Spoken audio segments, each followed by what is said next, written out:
We have a special guest. Special motherfucking guest. Special guest on the motherfucking line. All the way from, not very far away from here, St. Louis, Missouri, just like Replicon Radio. The king of clowns himself, Mr. Clownvis. Yay! Yeah! Yes. He brought the horn. Hell yeah. He's always got that horn, man. What's happening, brother? Man, good to talk to you guys. Absolutely, man. Absolutely. We're glad to have you on. Absolutely, yeah. It's been people are excited, man. Yes. You've been around for a long ass time, but lately you've definitely been in a lot of people's face, especially in this underground Juggalo world. Everyone's super excited to hear about you and hear the story of the King of Clowns for sure. That's cool, man. Yeah, it's been great the last year or so, man. It's been a really great exposure in the Juggalo community. I've loved every minute of it so far, man. It's been great. Hell yeah, absolutely. Yeah, I definitely want to get more into that. But essentially, what we do here on the good old Dinosaur Radio program, we like to go back in time in our Replicon DeLorean, if you will, and travel back to the early days of the young clown. Before your hair got the Pompeii in it, and you were just a baby clownling. Yeah.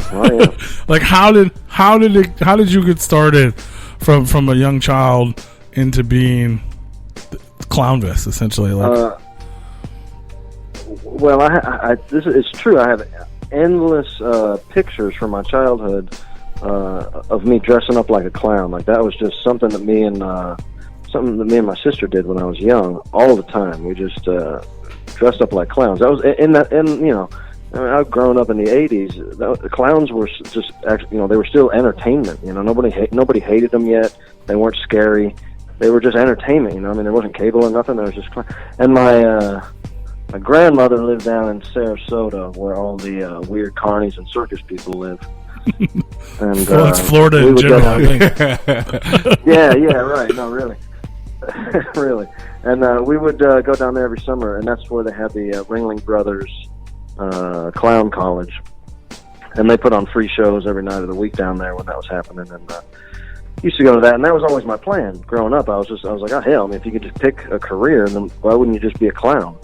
So I was gonna go to clown college. They ended up closing right before I got out of school, so I didn't go. But but it's literally always been something that I've just had a good time. I've had a good time being a clown my whole life, and I still enjoy it. So did you make? So with those aspirations of wanting to go to clown college and actually being a clown as a career choice, did you practice making balloon animals? Were you getting in and out of small vehicles? Were these things you aspired for? Honestly, man, I'll tell you the truth of it, man, and I don't talk about this too much. But the truth of it is, when I started doing the act that has come to be what it is today, my plan was I wanted to make $200 every weekend. I didn't want to have a job. I was living cheap. I just wanted to make $200 every weekend. And so I thought to myself, I'm going to either be a clown or be an Elvis impersonator. And I was going to do nursing homes and shit, and like fucking store openings and just any kind of lame daytime gig that you'd see an Elvis impersonator at or you'd see a clown at. Yeah. But the truth is, man, I tried for not very long, but I tried for a minute to get clown skills, and it's hard, and I quit. I wasn't that good at it, trying to do the fuck balloon animals. I can't do it. No, for sure. Yeah, no. It is hard. I tried myself.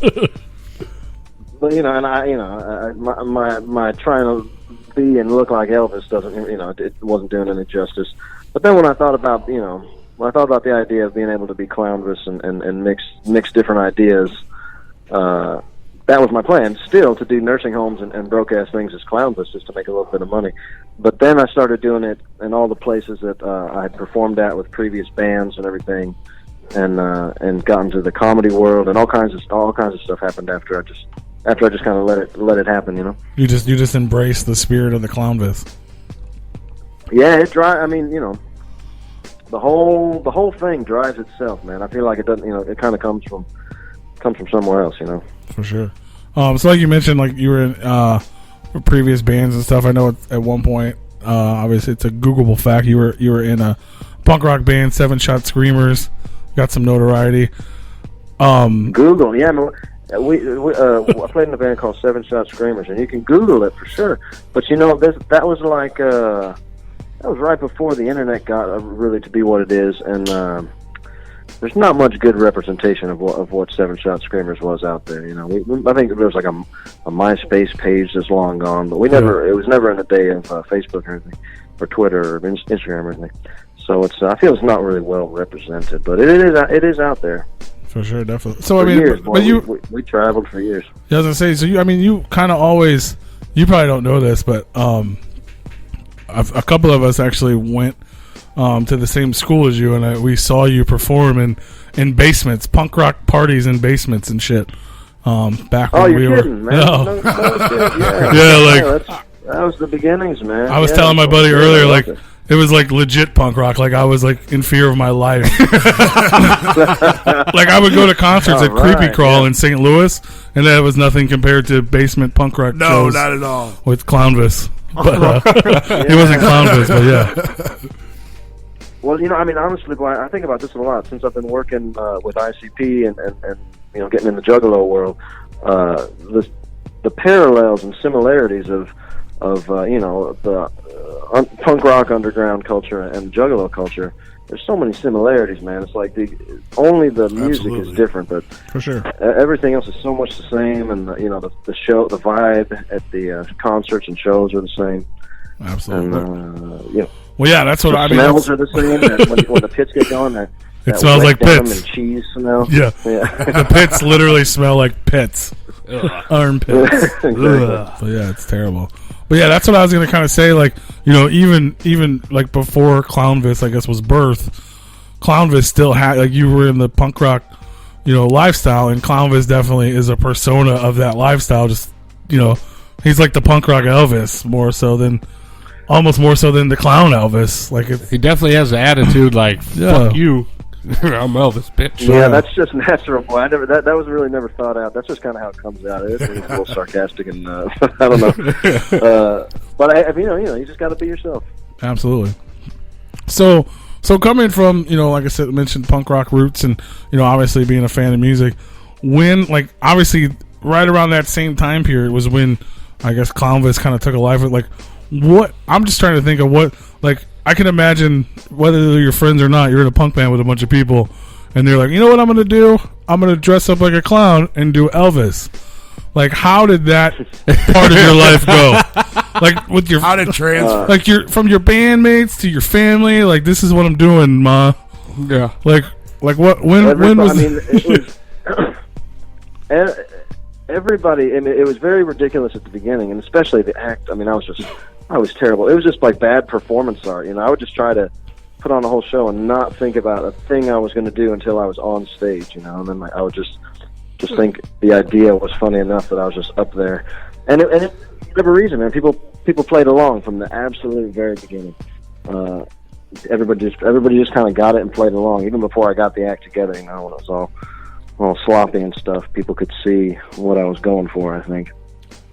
It just seems, you know what I mean? Like, now it's like, to me, it's almost normal, but it's like thinking about, this, you've been doing, like, what year? I know you did, obviously, I want to talk about the America's Got Talent thing. That's kind of like what blew you up. But, like, how long, like, when did Clownvis actually start? Like, when did it start taking off? The act like it is today basically started, I was doing this as 2006. Okay. So, that's a long time. Yeah, pretty much 2006 is when I first started doing these shows. So, 13 years ago, that's... Jeez, man, wow. I haven't even... Wow, yeah. I haven't even thought about numbers since it was almost 10, but wow, 13, that's a long time. Yeah, absolutely. It's just, like, I'm just trying to picture, like, the people in your lives, and you just, like, were you like a big Elvis fan? My grandpa loved it. Yeah. I was a big Elvis fan, and I love singing like that. I've always loved singing like that, Ever since I was a little kid, I had I had two 45s. I had a little record player, and I had two 45s. I had Elvis Crying in the Chapel, and I had the Chipmunks coward of the county. And I listened to the hell out of those records. And honestly, now, man, like I just want to make records like the Chipmunks. You know, I think they're funny. Those old Chipmunk records, you know, where yeah, like, hell the yeah. teacher's yelling at them and shit, and like the dad's yelling at them, and it's like, Alvin! shit.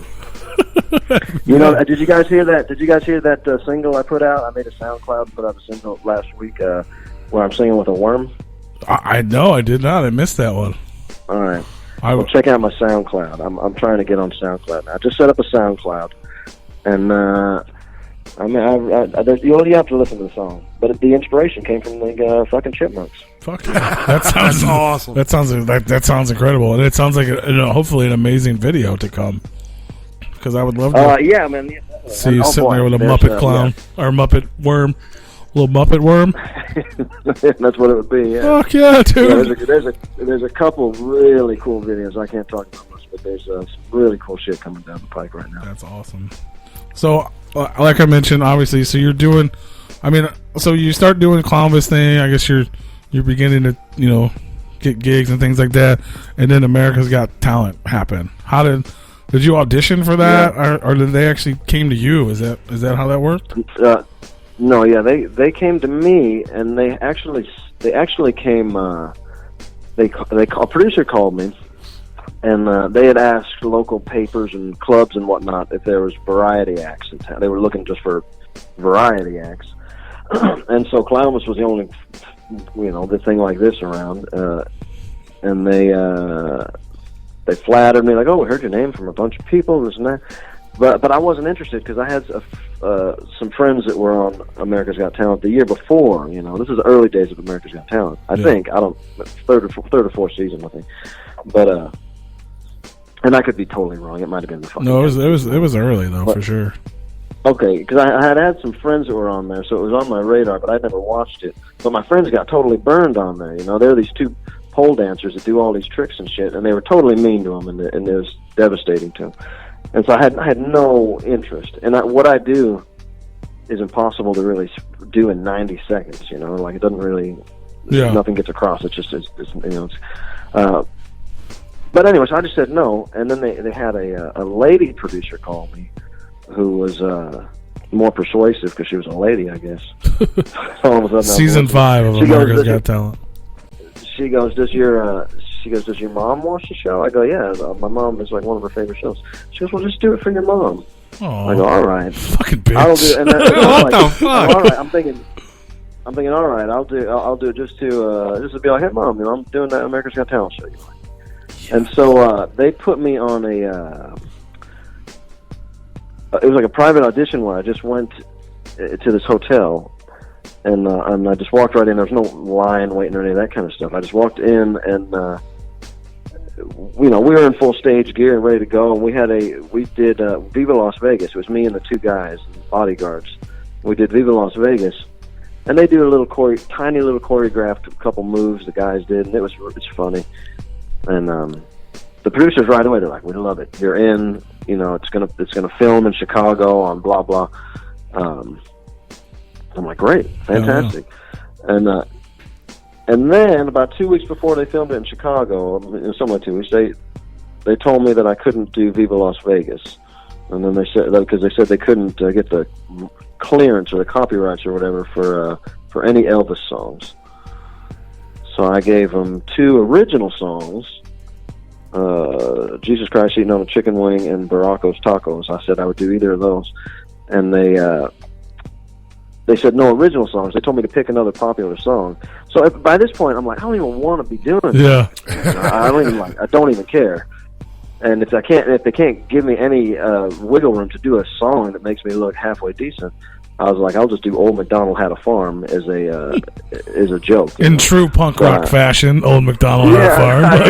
Right. Yeah, it was just my instinct. I wasn't even trying to be punk rock, but I just say, I literally when I sent him the suggestion for Old MacDonald Had a Farm, I'm like, can you get copyright clearance for this song? It's just being a dick, right? I mean, it's literally like a dick email. Like, well, can you get this one? Exactly. That was my stance. And so I really didn't care. And even my 2 buddies with me, my 2 bodyguard buddies, they're like, Clownvis, this is not a good, you have good songs, and but like anything else, if I just sing a song for 90 seconds, I'm fucking Kelly Clarkson. Who cares if I can sing, man? Anybody can fucking sing these days. Like, it's got to be kind of coming from a funny angle, Uh-huh. But yeah, so then it just went down like that. Boy, yeah, I didn't know really what to expect. I just went out there and sang Old MacDonald Had a Farm, and but the whole time the whole time me and the guys were joking about how easy it would be to roast these judges, because who gives a shit about these people?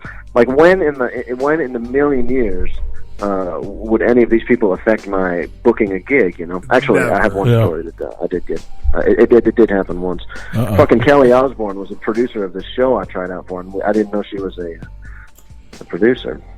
Another situation where they had asked me to audition, and they acted like they loved me, and they told me I couldn't get it because the producer said no, and the producer was Kelly Osbourne. This was a year after. Was it? It was only a year later. Yeah, that's what I tell myself. Maybe I just didn't do good. I don't know. Well, you didn't have the opportunity to do good. Honestly, I mean. Exactly. No, but they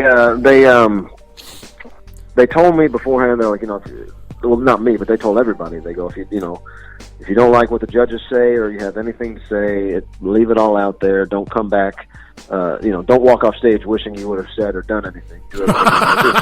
And okay. At least that's how. I don't know what the hell they said, but that's what I heard.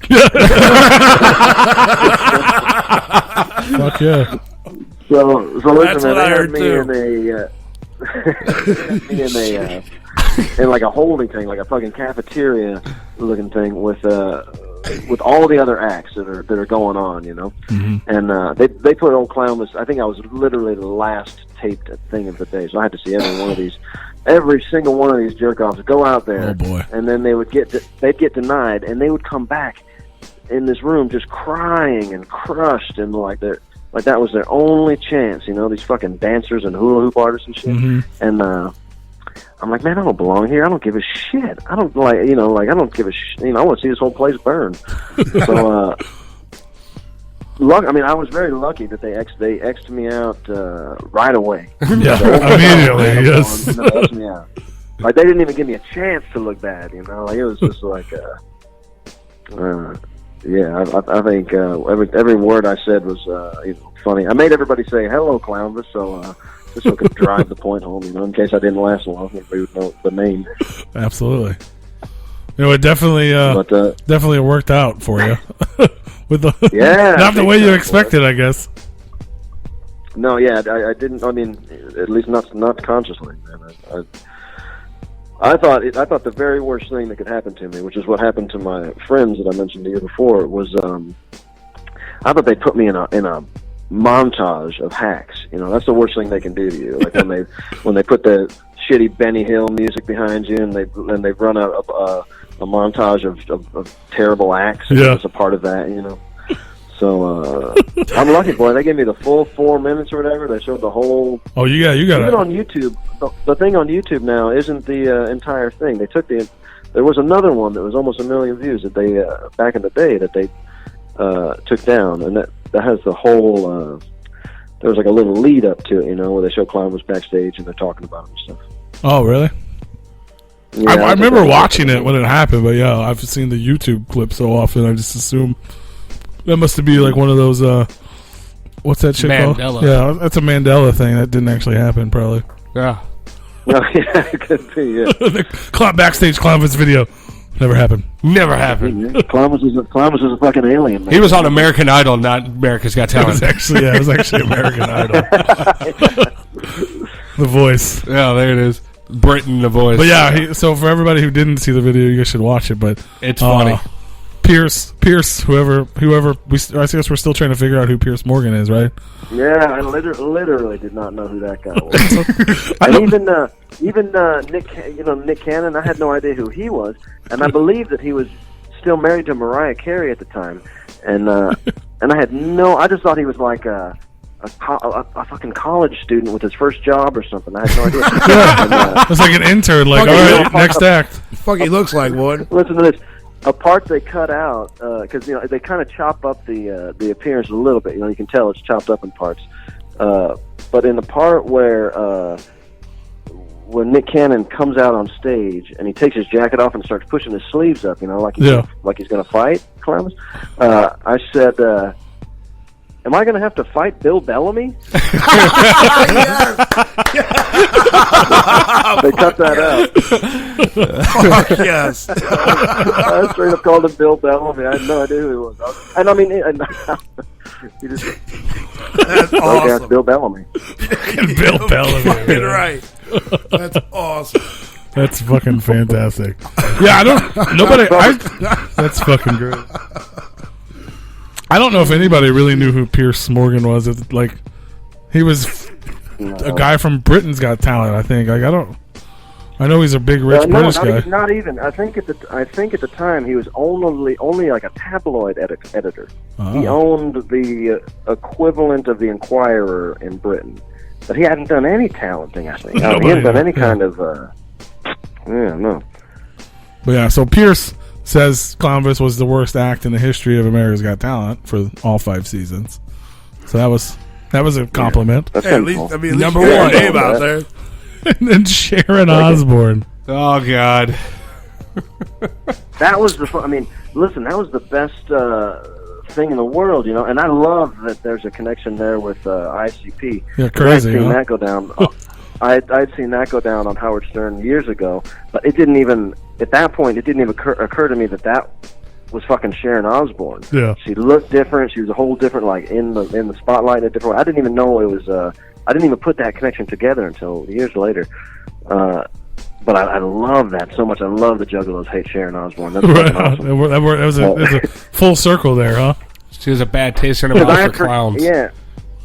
I had forgotten that she was, it was even in the music industry and managed bands and shit. So I was just like, what the fuck is this bitch doing here, man? Yeah. I mean, Ozzy.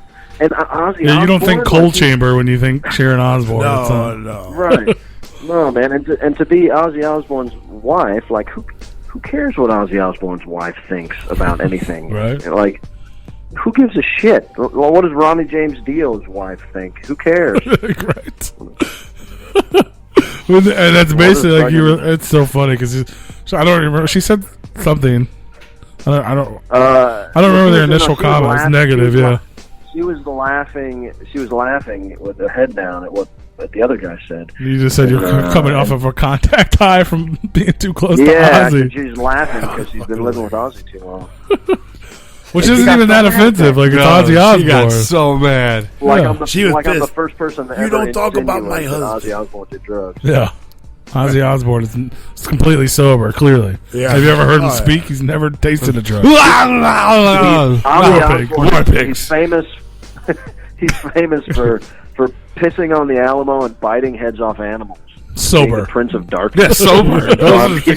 I'm the clown on primetime TV is the bad guy. Insinuating. Who gives a shit? But it's so. I mean, it's terrible. I don't know what you felt like in that moment, but now to look back in retrospect, you're like, holy shit! Sharon Osbourne literally told me to fuck off on national television. When she said "fuck off," I felt like fucking Sammy Sosa hitting a home run. I was like, yes. That was. I never in a million years did I expect that. And then, I was like, oh my god, that's fucking so much cooler than I thought. You're right. Yeah, for sure.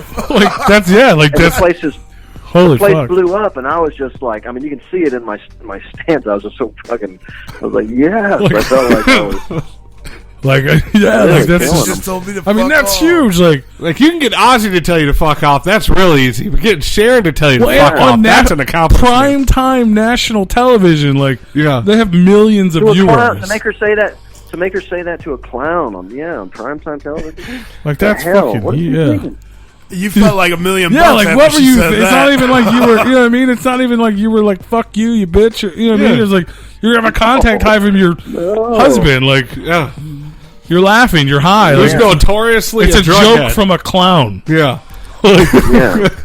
Why so serious? She should have just said, "I'd have to be high to enjoy an act that dumb." Right? Or something like that, and it would have been fine. It would have been. We wouldn't even be talking right now. You caught her right in the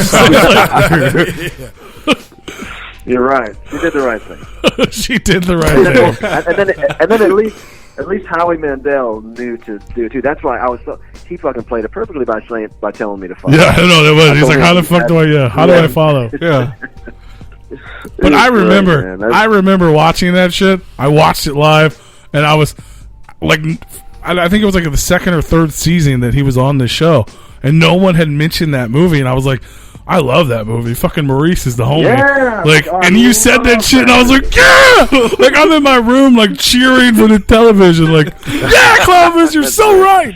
Yeah, well, that's the only reason I know who he is, but that was 100 years ago that he was in that movie. Such a good movie. Why is he there? Yeah, I love it. I still love it. Fuck yeah, man. If you guys haven't seen that, go watch that shit. It's fucking amazing. Fred Savage and fucking Maurice. But yeah, it's so funny. If everybody hasn't seen it, you gotta watch it because, Howie Mandel's like, how do I follow that? Like, Sharon just told him to fuck off. He's like, well, fuck off. Yeah, he did. And then I basically skipped off the stage. I was so happy. And hey, listen, as soon as we walked off, Nick Cannon says something to me, but then we walked down this alley, we walked down the corridor, and we get stopped by a fucking psychologist or whatever you'd call it, like a doctor lady, and she's like I'm the America's Got Talent psychologist, and when an act is rejected, I just need to check in to make sure you guys are all right. She goes, I can't tell how you're doing. You're all wearing sunglasses. It's hard to read your emotions. And I couldn't believe that this whole thing was so dumb that they would have a psychologist come talk to us. Yeah, that's crazy. And I put my hand on her shoulder. I said, oh my God, I'm so glad you're real. Have a great day. I was like, I love the idea of it, but I'm not going to talk to you right now. I'm so glad you exist. Thank you for being you. And then listen, we literally, after that, we came ready to be on camera from the hotel. So we walk out. There's no ending. There's no goodbyes or sign outs or anything. Everything's done once you're on stage, So like, and like I said, I was the last act, or I think I was the very last act to be filmed. So as we're walking out, fucking everybody else just starts walking out. The whole studio audience is walking out as we're walking across the street to the hotel. And everybody's like, "Fuck you, Clownvis! Can I get a picture?" Fuck you! I need Everybody a picture. They all just kind of fake hate me, It's just like wrestling style fake hate me. Like they're not really, they like me, but I was just a bad guy up there, so they want a picture with the bad guy. I'll take that. Everybody just told you to fuck off. We need a picture. Like you're gonna be a celebrity when this shit airs, fam. Like, that's awesome. So it wasn't like, so you literally just walked out. I mean, there wasn't like.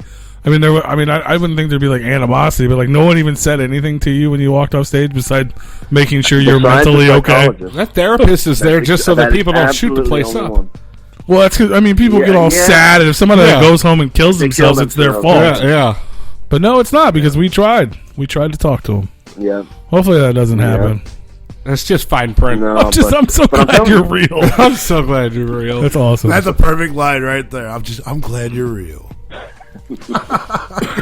Yeah, that was something, boy. So and then it aired, and it was a good sensation. Yeah, that's what I was gonna say. So in between that actually happening to you, and then how long did? I mean, it's probably a few months later till that actually aired, right?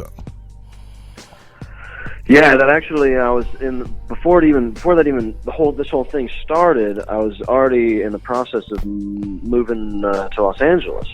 So I was in Los Angeles by the time it aired, and I was out there. I'd started doing a kind of a variety show at a club, just trying to get something going. And then when America's Got Talent aired, I'd been living out there for just a few months, and boy, that just was the fucking golden ticket to work the comedy clubs. Yeah. So I started. That helped me get right into, doing the improv and the Comedy Store, which I did for the next 5 years nonstop. And that's really where I built my chops for what everybody sees now on stage, I think. Hell yeah! So I mean, this thing airs. You're already in LA trying to, get your name out there as Clownvis. Next thing you know, Sharon Already in a good Osbourne, spot. Sharon Osbourne, our national television tells you to fuck off. LA Weekly says you're better than the real Elvis. Like, Yeah, that's right. like that's fucking huge. Like that's fucking nuts. First of all, but Yeah. Yeah, it worked. It worked real well, man. It worked real well. You know, people would see Clownvis and then just want to plug me in their shows just because they're stupid. So I've been lucky enough to work with so many of my very favorite comedians. I love it. yeah, that's fucking nuts. So I mean, so you're in LA. You're trying to get comedy gigs. What was it like for the Elvis Presley clown trying to get a gig the month prior to AGT airing? Like, how did your world change from that? You know what I mean? Like that episode aired, and like, did you have to change your phone number? Like, holy shit! Like, leave me alone. It was 100% different. And yeah, I just experienced. I've always had the same tenacity and work ethic. I kind of hustle the same way. But when you send a message to a club, it's a cold email to a club on a Tuesday afternoon saying, "Hey, I'm an Elvis clown. Can I have your club for the night? Yeah. Trust me." I get it. And Yeah. people wouldn't even. People wouldn't even write me back. So many people just wouldn't write me back. I've had plenty of rejection, and even after that shit, people still don't get it sometimes. For sure. But it is getting better all the time, and it's yeah, boy, it was hard. And then the comedy clubs are hard because I'm obviously Like, what are you? everybody else is Yeah. just getting up. Everybody else is just getting up there in their hoodie and jeans, and talking about Starbucks for 15 minutes, and then Clownvis gets up there like some kind of goddamn. People kind of think of Carrot Top as a hack because he uses props, Yeah. and like, in that world, I always feared that people could be like, "Fucking, you're trying too hard, homie. Like, why you got to be Clownvis?" But nobody did. Nobody really treated me like that. Everybody played along. People have always played along. Awesome. Well, that's good. That's definitely good. But yeah, obviously, considering you're an Elvis impersonating clown, it's you've made it It's a pretty tough damn road to far, hoe, yeah. right? It's definitely becoming a household name. Hell yeah. Thanks, man. I love it, man. Thanks. So Who's you that were back actually there? Big Roo? that's Dead Body Man. Yo. That's Dead Body Man. What's up, homie? Hello, sir. And you were actually, you were doing like a monthly gig at like Hollywood Improv, which is like a huge fucking comedy club out there. I did that for years, and that's the best place to do it. Literally, there's huge name comedians that are just there every night, hanging out or performing, or you could get the biggest people in the world in your room. For sure. Like Rowdy Piper was in the audience one night in the little room, and I didn't even know until I saw on Twitter afterwards. I'm like, he tweeted something like, "Fucking Rowdy Piper was at the show." Didn't even know. That's fucking awesome. And that happened a lot, boy. Pauly Shore was always leaking them shadows. Everybody's hanging around, boy. Hell yeah. Yeah, that's a... You can tell. Probably my references aren't so great. I'm talking about Rowdy Piper and Pauly Shore. So I don't know celebrities that well. Hey, Pauly Shore is always going to be a celebrity to me, man. Yeah, no matter what. Yes, me too, boy. It's a squirrel. We're on the same page. Hell yeah. The Weasel. The Weasel, that's what it is. Weasel. I clearly paid attention. I said the fucking squirrel. Squirrel. Hey, close enough. Whatever. That fucking son-in-law The fucking fucking cracks me up squirrel. every time I see that Jesus fucking movie. Christ. Yeah, so you're, obviously, and you played along. You ended up, you started doing like, you did the comedy thing. You ended up on the Tom Green show. You're playing these fucking, all kinds of shit. Like, that's just fucking nuts. And then you actually like started like opening for like musicians and stuff, right? Yeah, that I owe a lot to the band Mac Sabbath for that. Mac Sabbath? Yeah. Yeah. The McDonald's thing. McDonald's, yeah. Band. They those guys were acquaintances in LA. We had done some wrestling shows together, me and some of those guys. And they had talked about doing Mac Sabbath for a long time, or kind of Mac Sabbath coming around and being a thing, and then they blew up. They did it. They did it, and they kind of hit. and they started touring, and we're just like, hey, Clownvis, come along. And then their agency that they were with got good reports from Clownvis being on the road, and just kind of told me they could keep me going. So now I just tour just like I always wanted to with the band, except I get to do Clownvis, so it's fun. Hell yeah! I guess it's good that you keep all these clowns in your company. Exactly. It's kind of worked out for you. Black Sabbath is also a clown lead singer. Yeah. And you play. You even play with like Little Richard and Jewel, and like, how the hell did shit like that happen for Clownvis? Like random shit, man. I'm in my office right now looking at the picture. I got my picture with the Goo Goo Dolls. And the Goo Goo Dolls. So I did the like what? America's Got Talent. America's Got Talent had me back on for the season finale that year, where they did it's kind of like they have the worst stuff back on, but like the worst people. But it's kind of like most. I tell myself it's most sensational people. But absolutely. Where they at the end, they're like, let's not forget the craziest moments that happened this year, and they rolled it. And then Clownvis was just kind of made, a cameo in real life there. But so I was at the for that, I had to be at the CBS studios for a week. And this is cool because I got paid for this. I got paid to come back and do this. Sweet. So I'm there, and then I get an email the day before the taping of the thing, and it's from the fucking drummer of the Goo Goo Dolls. He writes me an email to the Clownvis website saying, "Hey man, we're doing the finale of America's Got Talent tomorrow, and we hate Sharon Osbourne, and I want to wear a Clownvis t-shirt. Is there any way I can get one?" Fuck yeah. And I'm like, damn, dude, I'm going to be there too, Like, I'm already fucking sitting around CBS all week. I'll be there. So the next morning, the Goo Goo Dolls were they were playing on the show that night, so they were doing whatever you call it, a sound check. And they just had me over. They had Clownvis over there, and I gave them all T-shirts, and we got our picture together, and they stayed in touch, man. Mike, the drummer, is still a buddy. Wow, that's awesome. That is. I never shout out to the Goo Goo Dolls. I never thought I'd say that. I know, man. No, listen. I think they were punk rock before they hit the mainstream. They had I think they come from a punk rock place. That's what's up. Hell yeah! And it seems like that's just. From what I hear, a lot of people in the music industry don't really care for that Sharon Osbourne. So I guess that's a good enemy to have. She needs to just stick to her fucking talk shows, and that's it. That's funny. Yeah, oh God, the fact, she's still around, huh? God damn. Yeah. She's on that. What the fuck? She's on the Talk or one of them fucking morning shows, The View or something shit. I don't know. But at least she's talking to nightmare. Those people probably agree with her. Like she probably found her right. Oh, they adore her. That's probably her right demographic finally, not not fucking rock bands or variety. Yeah. So you're out there, you know what I mean? Obviously Clownvis is going good, you're on tour, you're hanging out with Goo Goo Dolls and Little Richard and living the Elvis clown dream. Fucking rock and roll life. Fuck clown college, you made it.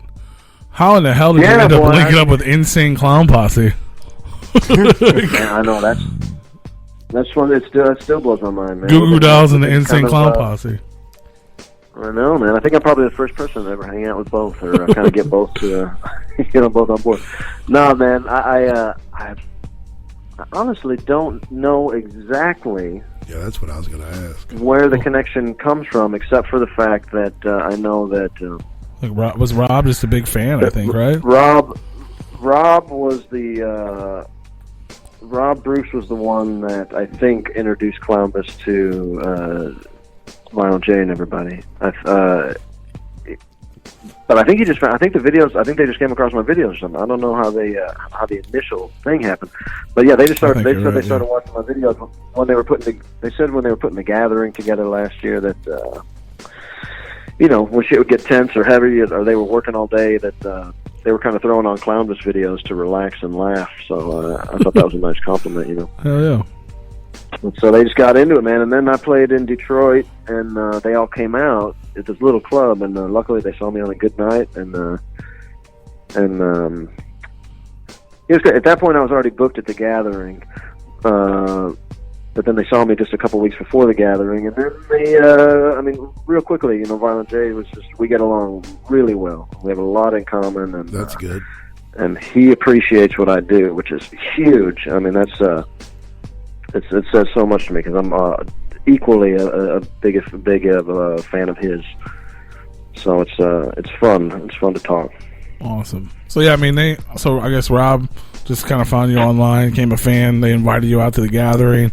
You played that. I mean, last year's gathering, was that your first insight into the world of the Juggalo? And I mean, it was, yes. I'm sure you'd heard of it, but your first interaction. Yeah, well, no, I mean, I mean that was definitely the first Clownvis exposure. But I had Carnival of Carnage, and I had been following ICP since. Since Disney dropped them, they were on my radar from the MTV news reports, and and then when I was probably it must have been 98, 97 or something. I think I had a job washing dishes where the cook dude was a huge Juggalo. I already had the tattoos and shit, and he made me 2 tapes. 2 copies of tapes. Good old mixtapes.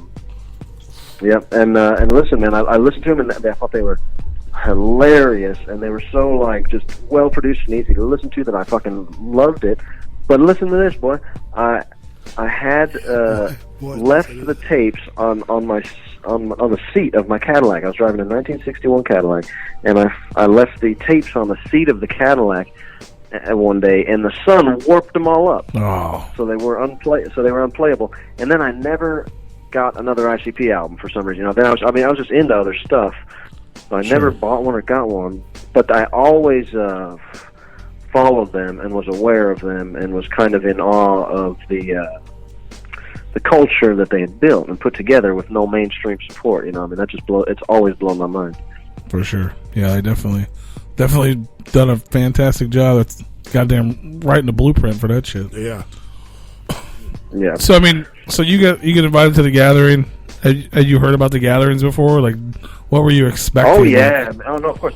I had heard about them. I watched the infomercials every year. I fucking loved the infomercials. So the infomercials could be done by Clownvis.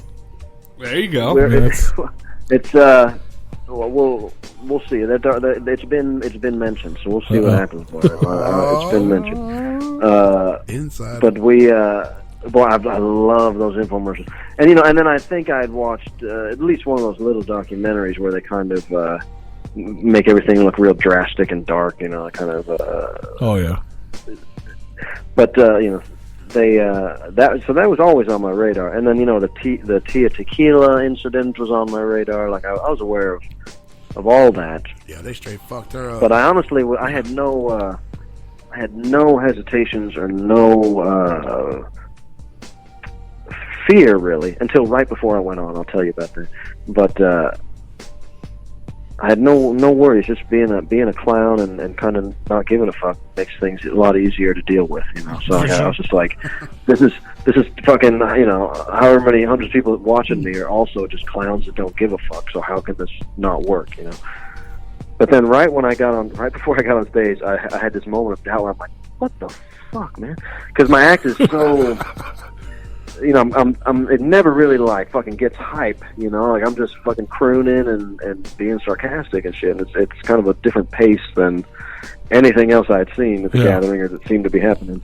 But sure enough, man, within the first 5 seconds of standing on stage, it was the easily what I'll say if anyone asks me what the best show I've ever done is. That was my favorite show I've ever done. Hell yeah.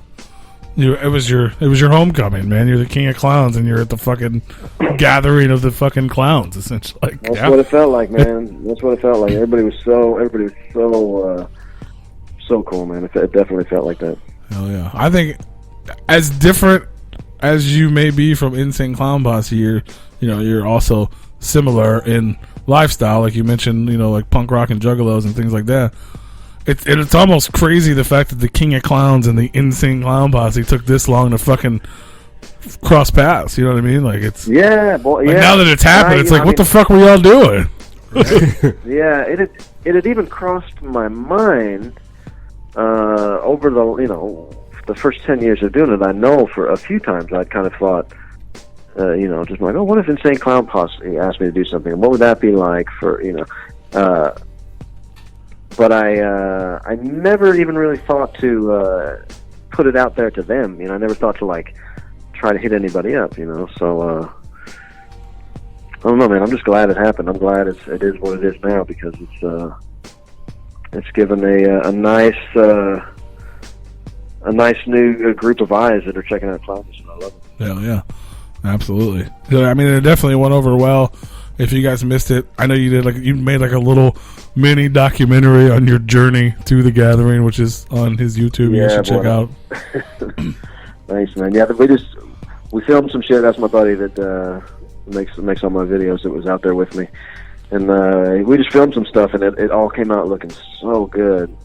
And I'm like, we were just going to make a little recap video, but I'm like, let's make this serious, man. Let's try to touch some hearts with this, because there's more of a story to tell here than just man. Now I see all these things on. I don't even watch them, but I see them on YouTube, and I don't click on them. But things that say like, I spent a night with the Juggalos, or I went to the gathering of these fuckers are on some kind of Vietnam mission or something. It's like, fuck you guys, man. I hope you get fucking called out and thrown out of there.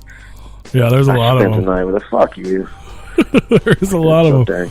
But a lot of them, who was it the other day? I think Marlon J was on something the other day talking about that, and he said he sees them, and most of them, like, they go in there with the intention of, like, finding shit out or being like, this is bullshit, and then they end up coming back being like, everything I thought was a lie. I had the best time of my life. These guys are fantastic. But I've read this, but at the same time, it's still like, you know what? Fuck you anyway. You know what I mean? Like, glad you had fun. Don't ever fucking come back. Like we're running some kind of secret fucking festival or some shit. It's like, I'm glad we can entertain you. Now get the fuck away. Right?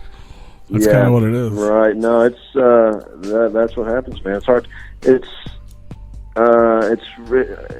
complicated, man, because I think it's less these days. I think people hate on ICP and Juggalos a lot less than they used to. I think. For sure. I think the longevity and the staying power of the whole thing has kind of shut a lot of people up. Anybody with a brain is kind of like, at least says, well, good on them for fucking keeping all that going and building all that. You can't deny that. Yeah, right. 28 and years. I see him I see him getting a lot of respect right now after this new album came out. Looks like a lot of hip hop people are giving him respect, and bigger podcast and modern shit. Now these things these days that we don't fucking know about, that there's millions of kids that listen to. I don't know. Yes, it's good. We were talking about that last week. We were talking about it earlier too. Like, they're getting recognized by all these big hip hop podcasts and Vlad TV that's got like fucking 4 million followers and shit. I was out in LA, and I went to this house party. I mean, this is I don't know, 6 years ago maybe. I was at my buddy goes, my buddy Sean goes, he goes, hey, let's go to this house party. They're having a Juggalo party. And, God. And I'm like, that's weird, Because they weren't Juggalos. They were kind of like this, I don't know what the fuck you call these people. They're very weirdly artistic, weird people, LA weird people. But, so I went. Hipsters. I've been to some of the parties. I went, and listen, they were not making fun of Juggalos. They were like, but they didn't know anything about it, except at like the face value of like crazy clowns that like soda. But they thought it was very, very cool.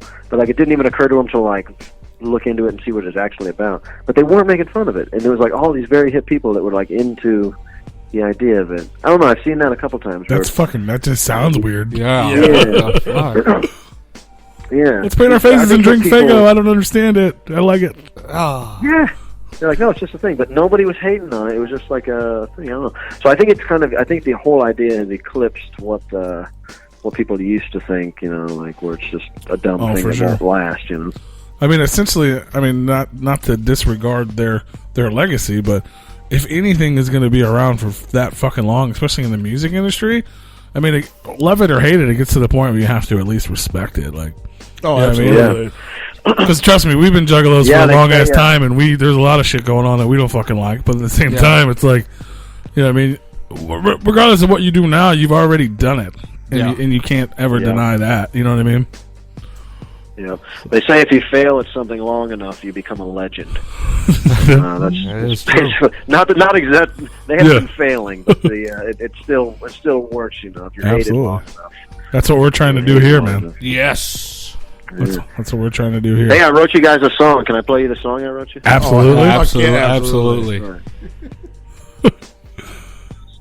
Let me see if I remember it. Can you hear me all right? Yeah. Yeah.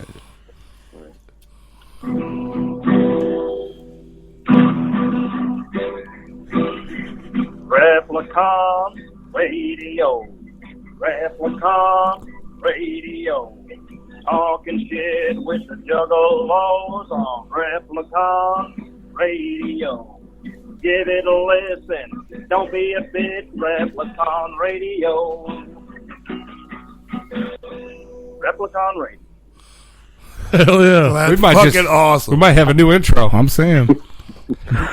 I'll make a nicer recording for us. That's fucking awesome. Fuck yeah, send it. We'll play that bitch every episode. Yeah, fuck yeah, we will. Yeah. We would play that every fucking episode. As long as you don't copyright it and get us down. As long as we don't get flagged every time. Fuck yeah, man. You're gonna make me cry. I know. I already got a tear in my eye. We're gonna have to get a fucking clown. That's gonna make me cry. Right? We will. Yeah, clown Replicon. Secrets. That's awesome, man. Thank you. I know. Thank you. Hell yeah. It's the little things.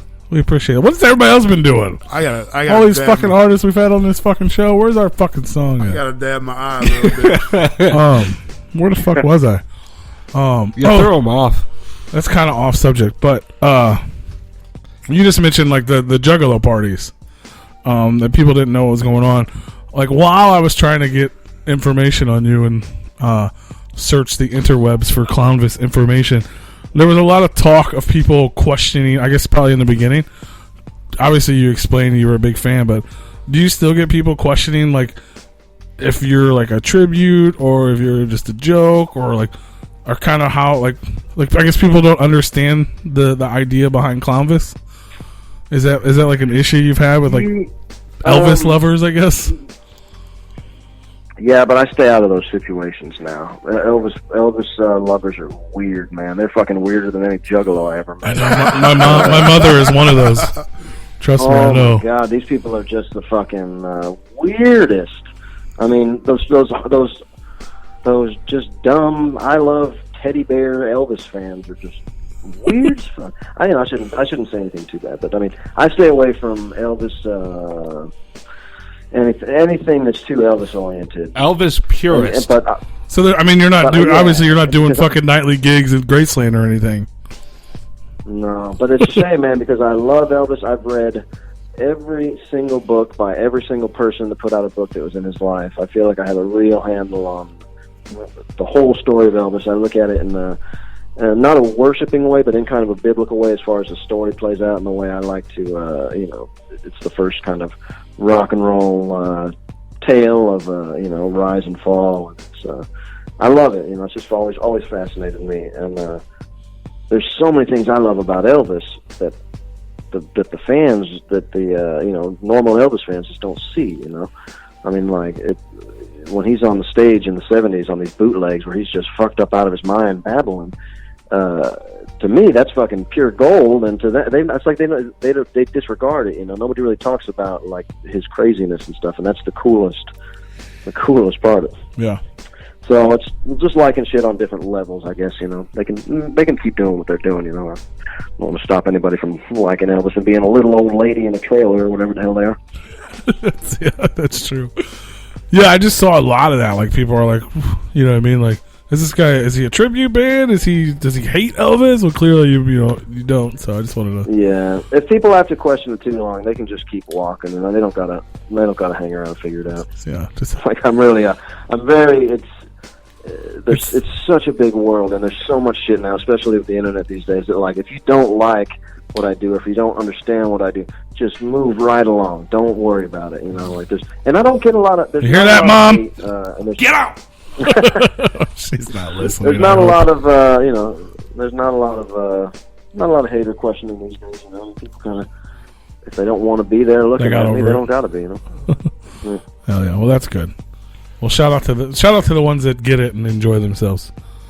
Yeah, and plus, man, I've always said and I've always thought that it really, to make my act work and to make what's fun, I think, about what I do, to make that work, you need the people that don't get it, because that's why it's funny. It's kind of like there's something about it that's kind of, we're laughing from the inside out, and if they don't get it, they're the ones we're kind of laughing at. We're going over their heads.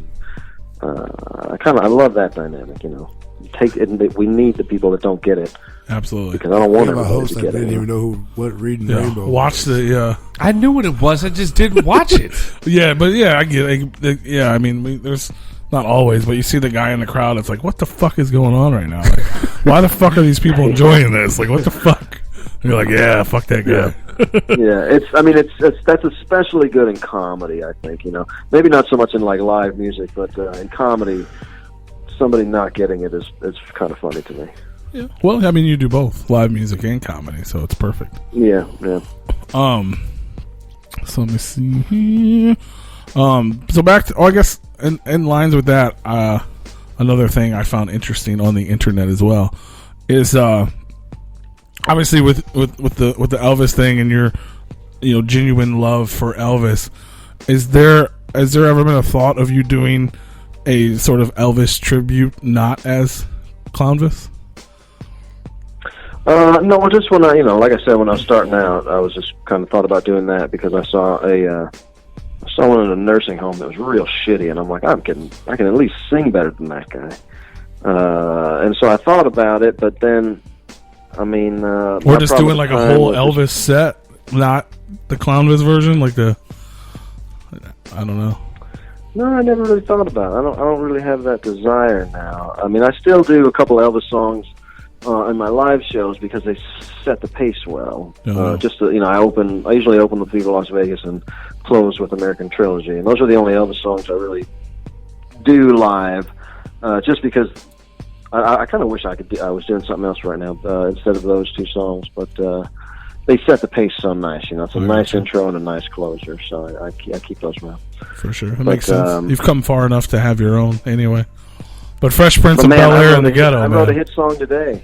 That I swear, it felt like one of the little snap and pop things went off in my head. Boy, I was like, oh my God, yeah, it's going to be great. Well, I can't tell you the name of it because it's such a great idea. It's like a culinary idea. It has something to do with something you would eat. That's a way to prepare food that I don't think anybody's ever done before. And I came up with it years ago, but I just realized what I could do by making a song. So I made a song about it, and it's so catchy and good. I wish I could tell you what it is, but I feel like the reveal would kind of would ruin it. So you're gonna have to wait. But you got to trust me. I haven't had this feeling in a while that I wrote such a hit song. I trust you. I trust you. I'm excited and hungry. It's gonna be revolutionary on a level like, I'm trying to think of something like shit. God, it seems like there's so many of these things, but I can't think of anything right now. Like, kind of like a Macarena. That's what I was going to say, like the fucking cha-cha slide or the electric slide. Yeah, it's going to be like a recipe song. With cooking something. Very very simple recipe song. Oh my God! And everybody's going to be making this and talking about it and having parties where they make this and singing this song. I'm excited. It's going to be great. I'm excited. I hope it's dip because I enjoy dip at parties. It's not a dip. Well, it's got to be a cheese dip. It's not a dip. Clownvis cheese dip song coming soon. I can tell you guys, there's no more universal food, and this idea and this name for this idea. Pizza. This idea and the name for the idea. Maybe I didn't even Google it. Maybe it's been done, but I don't think it's been done. Well, it hasn't been done by you. It's at least not a something that anybody's ever said in my life that I've heard, and I know that the idea is mine, and no one else is talking about it in my world. So I'm going to bring it to the table, man, and it's going to be fucking huge. I would tell you right now, but I don't know your listeners well enough to trust them. I think they might take the idea and beat me to it. That's understandable. It's got to wait. I can understand it. We talked about this earlier. You don't trust the listeners. Yeah, we don't listen to them. We don't listen to the listeners. They listen to us. We had this conversation with them earlier. See what you guys are doing? You're fucking up the Clownvis interview now. No more exclusives. What the fuck? No. Well, everybody promises to just not listen. All right, everyone tune out for a minute. Listeners, don't listen. We're going to learn about what Clownvis is bringing to the table, and we're going to eat it. You're going to love it, just man. mute. I'm going to get it done so quickly because it's such a good idea. And while I'm teasing, man, there's something else coming out that is going to be the shit. Oh, my and Lord. It's going to blow the Juggalo world up, boy. Nobody's going to believe it, and it's halfway done. And he's going to do a Joker's talk deck. about it. Clownvis is the new Joker's card. Yeah, he's the new Joker's card. Oh, man. That'd be something. Let's make that rumor circulate. Let's start that fucking rumor. I think we just did. That's a way better name than Joker with your panties. Yeah. Yeah, it's going to be something, boy. When there's something that's going to drop.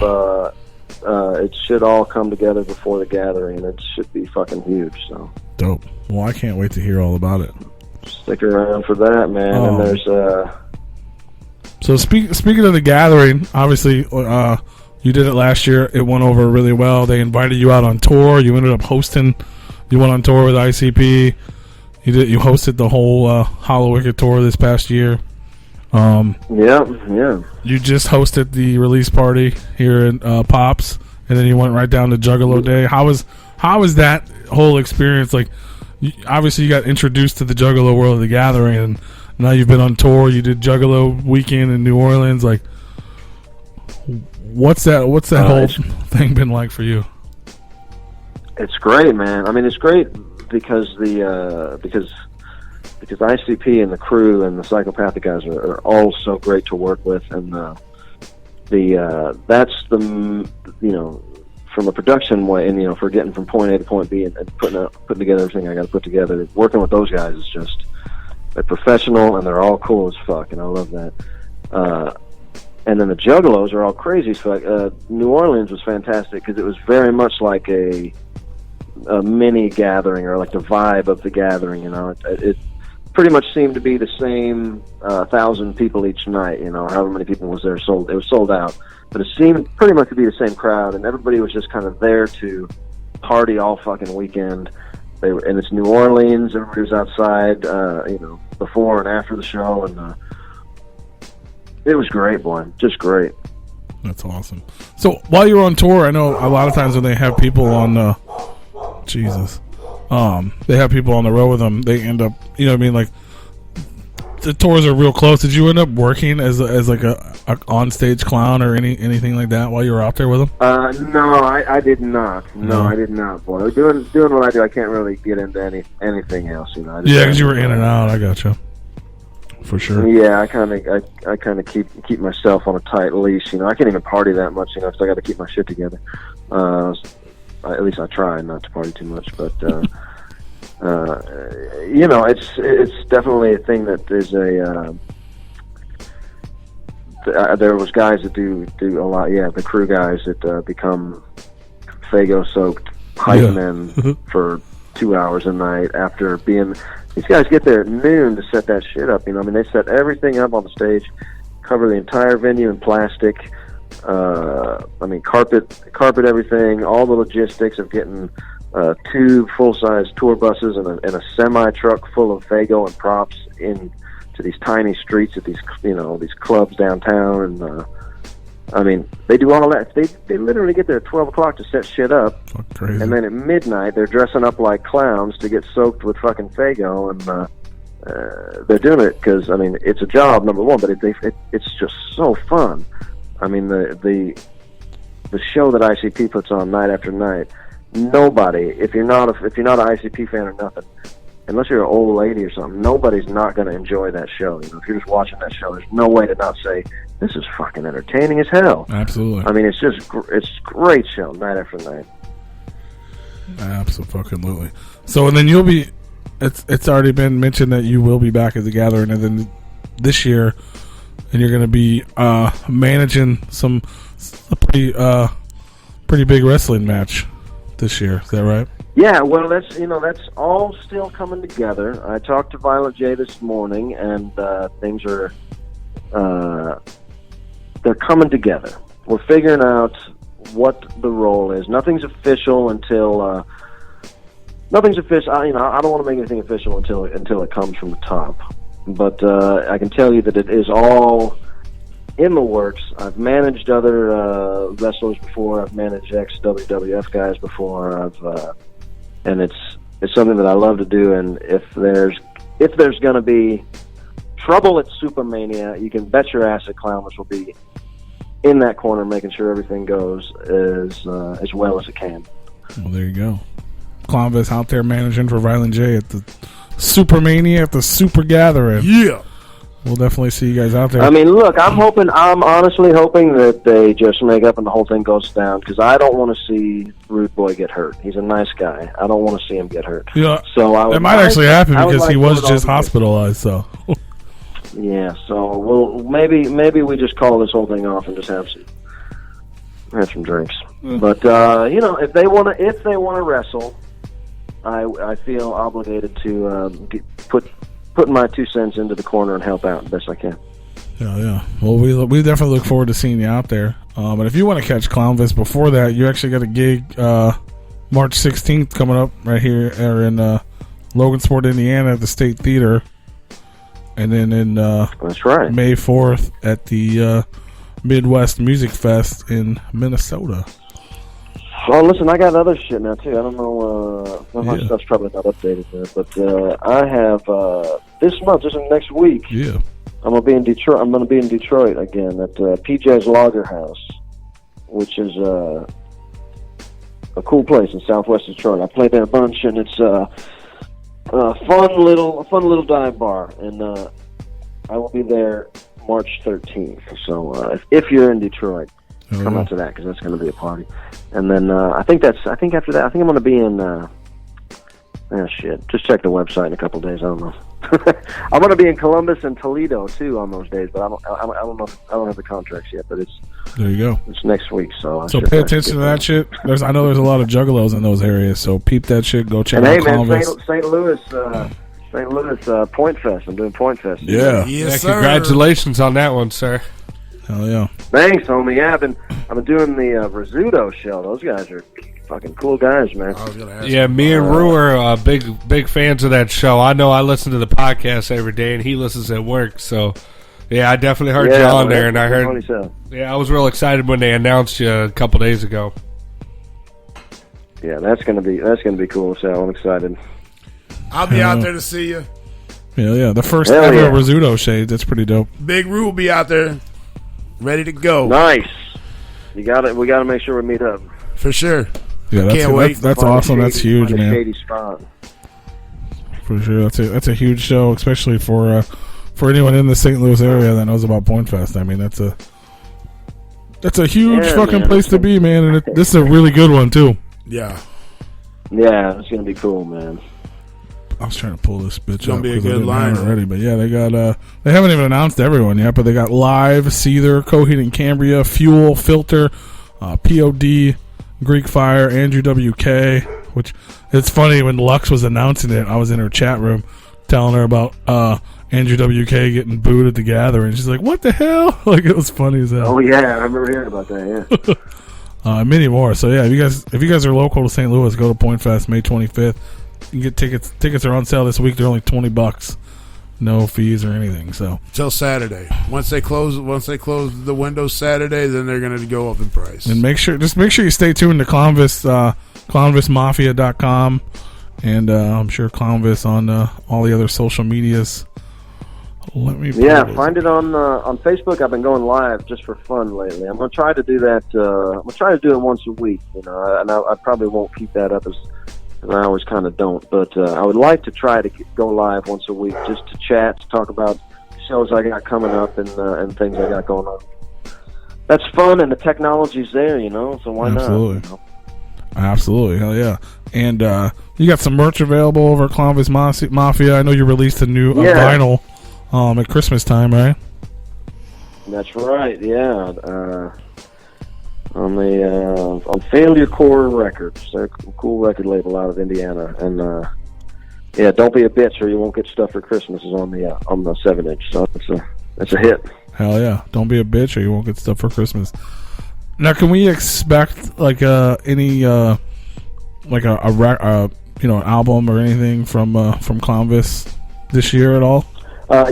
Yes, definitely. And my problem is now that I have like 3 ideas for exactly a record I want to put out, and I'm just kind of not focusing on any of them. But like I said, I wrote a hit single today that's going to be huge, and this other thing coming out is going to be a game changer for everything. But to answer your question, yes, it's in the works. The same record label, Failure Core, has said right away they want to put out a full length. It's all on me right now to deliver. I have plenty of songs, but if it's just a collection of arbitrary songs, which my songs are very just wacky and don't really make any sense, and I'm not sure that would be a good package. And then I have a couple other ideas of ways to do things that.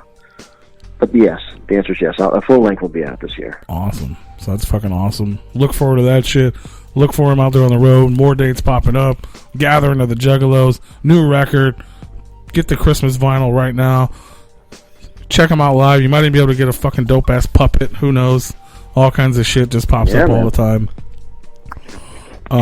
So I got one more question for you. We asked all of our guests, essentially, if there is 3 records in your life that either inspired you as a person or as an artist, or just influenced you in some sort of way, touched your life. Just 3 records that you cannot, absolutely will not live without. What 3 records would they be? Because I want to listen to them forever, or because of what they've done for me already? I mean, is it like a desert island thing? Yeah, essentially, yeah. Essentially that. There's some records that really changed me that I don't really care about listening to anymore.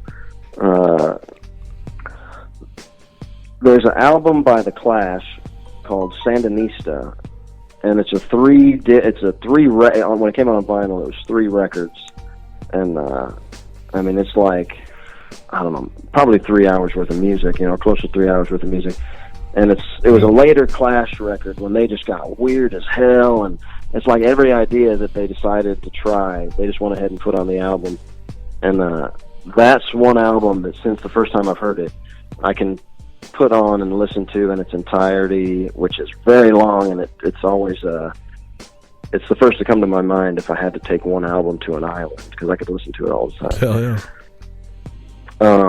That was Sandinista. Other than that, the album Ziggy Stardust, The Rise and Fall of Ziggy Stardust by David Bowie, that was a game changer. Yeah, absolutely. And gosh, I'm blanking because I know I have another kind of obvious one in my head, but probably Faith No More. They were my thing when I was young. Faith No More. Probably The Real Thing by Faith No More. Oh yeah. Because they were kind of, in the 90s when everything was very hair metal and cheesy. Faith No More did it all with a whole different flair and different elements, and they were cool in their own way, like nobody else was. So I appreciated them. Absolutely. Hell yeah. 3 dope ass picks. Different type of shit. Into the fucking soul of Clownvis Presley here. Oh, no, I should have said Wizard of the Hood. That's what I mean. That's fucking album. Damn it! Yeah. I swear to God, boy. I swear to God, boy. And I just heard that for the first time, I don't know, a few months ago. That is a great album. It's a fantastic record. I have been listening nonstop, I swear to God. But when at nighttime, when I work on shit, I put my headphones on. I'll listen to that album fucking 3 times in a row. And not even, and then still wake up singing it and want to listen to it again. Hell yeah. Homies to smoke with. Yeah, man, shit. Everything that those guys say, man. And, I don't know Twisted very well at all. I don't know their music at all, but I love those guys' weird little voices on that record, man. They sound so funny. Hell yeah. That's a great record. It was one of the most amazing, as a Juggalo, it was one of the most amazing things to see live ever. Live performance was man, I wish. I saw it on YouTube and I started watching it, but it just doesn't do it justice to watch. Yeah, for sure. A camera of that, man. You have to be live. It paints such a perfect visual in my head as it is. I literally see him fucking skipping down the road and shit in my head.